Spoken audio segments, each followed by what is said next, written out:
is Victoria Nuland. She's the U.S. Assistant Secretary of State for European and Eurasian Affairs.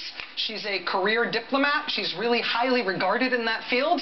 You may remember her visiting Ukraine during the protests there and personally handing out food to demonstrators in Kiev's main square. And this was not like dropping off a Snickers bar to your roommate while he was protesting the use of styrofoam in the college cafeteria or something. At the time that Victoria Nuland made that in-person trip to the main square in Kiev, the friction between the protesters there and the police was escalating in an increasingly violent and unpredictable way. And Victoria Nuland made it a point, nevertheless, to not just voice support for those protesters opposing Ukraine's crackdown, but she put herself right physically in the middle of it. Well, today, somebody anonymously posted crystal clear audio that appears to be a phone call between Victoria Nuland and the American ambassador to Ukraine. And whether or not you've been following all the twists and turns with what's going on in Ukraine, just hearing these two high-level diplomats at work, when they clearly have no sense that their words are going to be made public, it's kind of fascinating to hear it. I mean, I feel a little guilty for hearing it because they didn't intend to, but it's amazing to hear this, honestly. Somewhere in America today, some kid heard this surreptitiously recorded phone call and decided right then and there to become a diplomat when she grows up. Check this out. The Klitschko piece is obviously the complicated electron here, especially the announcement of him as deputy prime minister. And you've seen some of my notes on the troubles in the marriage right now, so we're trying to get a read really fast on where he is on this stuff. Good.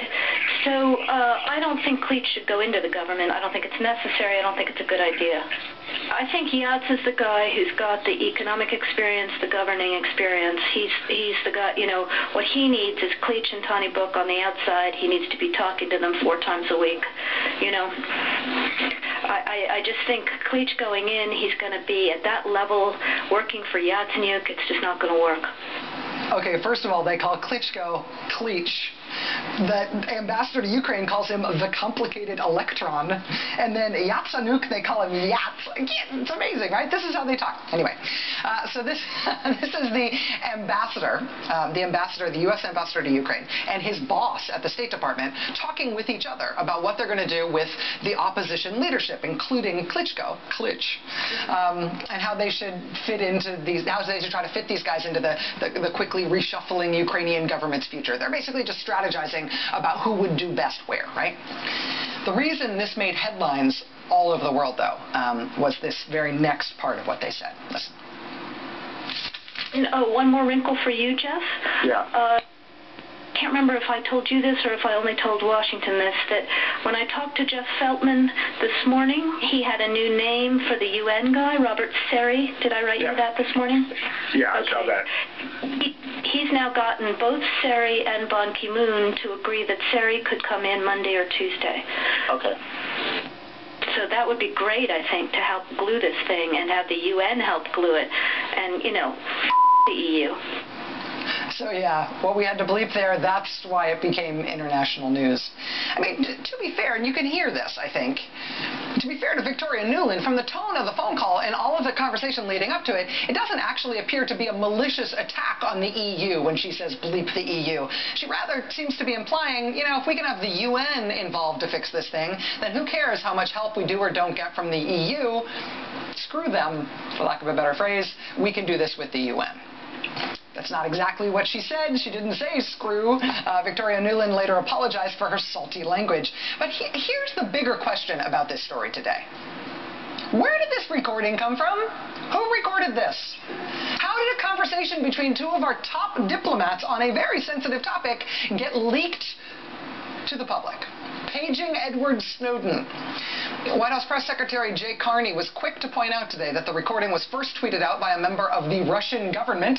Mr. Carney basically using innuendo rather than direct accusation to say that he thinks Russia did it. And Russia and all sorts of security issues, of course, are on everyone's mind today anyway, with the start of the Winter Olympic Games in Sochi, amid real worries about the threat of terrorism at the Games, amid less serious but more hilarious reports and pictures of double toilets and missing door handles and hotel rooms overbooked or not booked at all, and live wires in the shower and questionable design choices and ongoing, hey, we're not quite ready yet, try again soon construction. Amid all of that making international press, Russia's deputy prime minister, who's responsible for Olympic preparations today, took time out to blame anti-Russian bias for what he called this campaign of Western media sabotage to make Russia look bad at the start of the Games.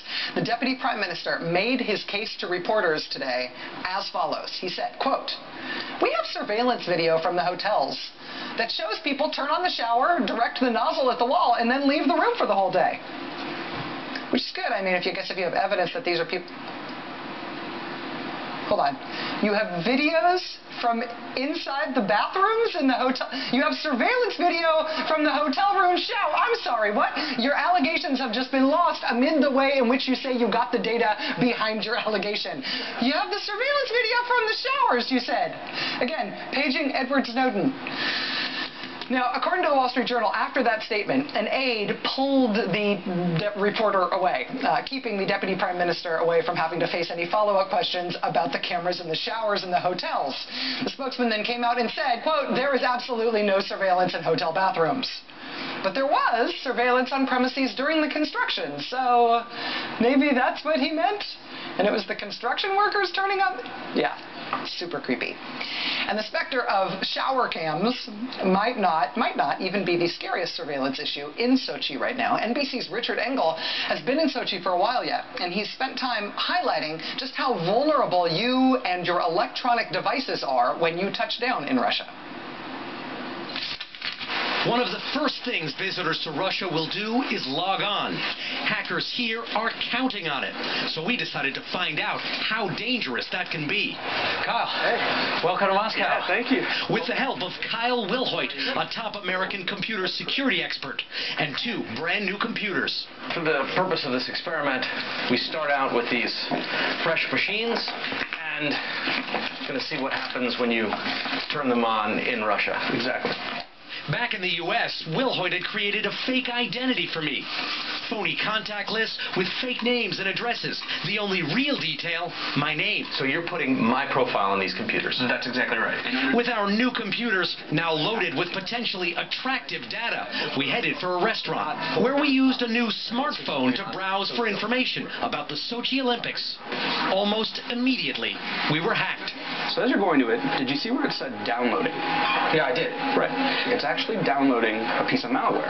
Malicious software hijacked our phone before we even finished our coffee. A tiny charge. Stealing my information and giving hackers the option to tap and record my phone calls. Anything I say on this will endanger my financial security, maybe even my physical security. Even physical. Depending on who's listening. Exactly.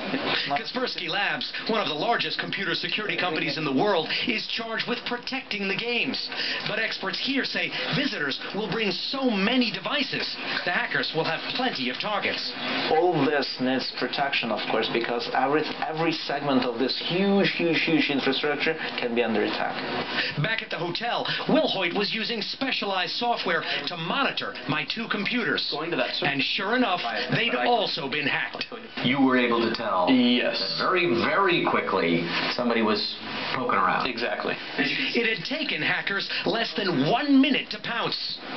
Within 24 hours, they'd broken into both computers and started helping themselves to my data. But accusing Russia of having carried out that surveillance on the diplomat's phone call and having leaked that crystal clear recording of their phone call. Obviously, the United States is very upset about this. The United States has taken a lot of grief for listening in on other foreign leaders' phone calls.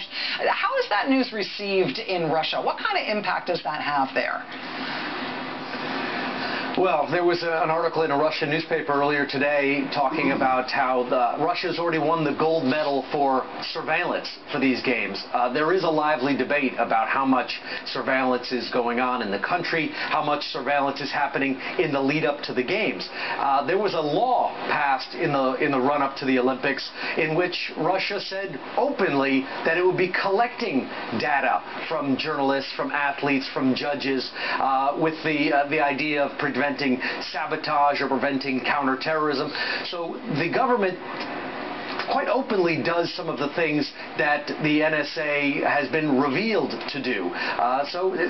Some people in Russia do criticize it, but the surveillance continues, not just from the NSA, but also here in Russia. NBC News Chief Foreign Correspondent Richard Engel, you actually are covering sort of all the scariest part of the beat of being in Russia, but you seem to be having a great time doing it, which makes me envy you, man. Thanks very much for being here.